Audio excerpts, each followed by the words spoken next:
Hi, my name's Antoni Mendezona and I'm an opera singer. I'm originally from Cebu. I was born and raised there until I was 15, and then I moved to the States with my parents 15 years ago. I never thought that I would ever pursue a career in music. When I was a child in school, St. Teresa's College, I was always involved in drama and, acting, arts, whatever I could get my hands on. It was always fun, but it was never ever something that I considered doing as a profession until my parents moved me to the States. And when we moved to the States, all of a sudden it kind of fell in my lap that I could actually be good at it and do it for the rest of my life. So I initially pursued my degree first in music education, and immediately, within 2 weeks, switched my degree to performance. So I got my bachelor's degree in music, specifically in vocal performance, and then I got my master's degree in it as well. And now I'm based in New York City, where I still work with a teacher, and I audition and I've performed in a lot of different venues. And this week, is my very first operatic debut in the Philippines in the Noli Tangere opera. The funny thing is that I never really liked opera as a kid growing up. I remember my sister Aren would always listen to the classical music station, and I was just turn it off. And when I went to the States and I decided to major in music because it was the only thing that I knew how to do, I had to choose a primary instrument, and so I chose voice. And my voice teacher took me to an opera in San Francisco.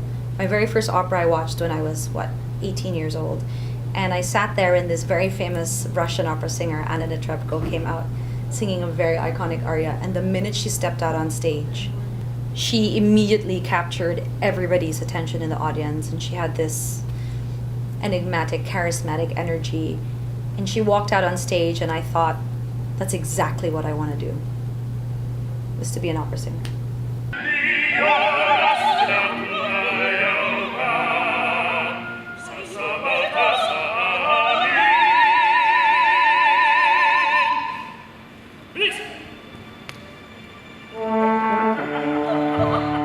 I'm a very dramatic person, and I'm able to kind of channel that into that aspect of opera singing.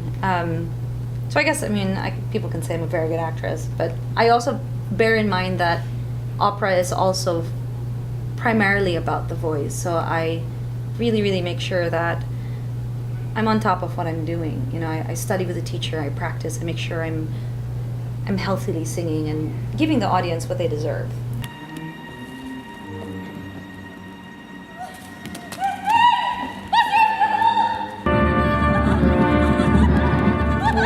You have to have that passion, and you can't deny that passion. It has to constantly drive you. Another really important thing is to surround yourself with musicians and people much better than you. People that are a much different level, because that's the only way you can learn. And the third is to surround yourself with people that you trust and that are truthful, because you need to always be improving your craft, and you're not going to get there if you can't trust the people around you. I think that I can always do better in everything that I do. I've never done anything perfectly, and there's always room for improvement in everything that I do. I guess that's the perfectionist nature in me and in musicians in general. I don't think there really is, I've ever experienced a perfect performance. So I'm always striving to do better. The wonderful thing about the opera world is that they're very open to all sorts of different nationalities and races playing all sorts of roles. That's one of the cool things about it, is that they don't really discriminate in that sense. Maybe some companies do here and there. I guess my biggest struggle as a Filipino opera singer is that there really aren't very many venues here in the Philippines for me to perform in as a Filipina. So this is the first time I'm ever singing an opera in the Philippines. I've never had any other opportunity.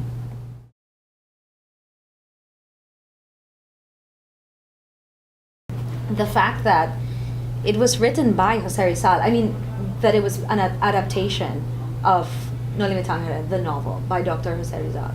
I mean, the guy was like progressive beyond years, and his story is so insightful of not just what the Filipinos went through, but what lots of other countries in the world went through.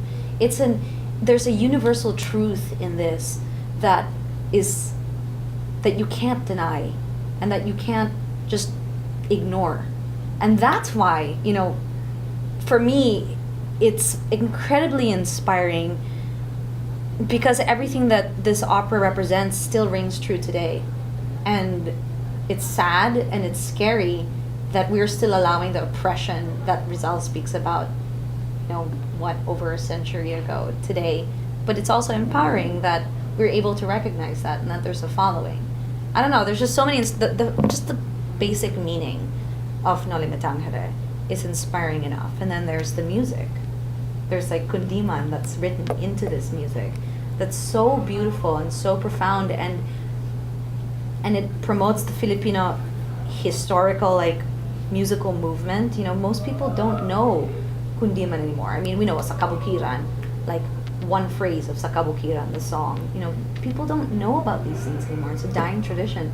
And the fact that that we're doing this show, and there are 21 shows in Manila, is kind of a testament to the fact that there is an appreciation for arts, and there is a place for arts in this country. We shouldn't have to fight for it, but there still is, and there are people that are supporting it. That's another inspiring aspect of doing it. It's worth watching. It's worth being a part of, despite the difficulties and all of that.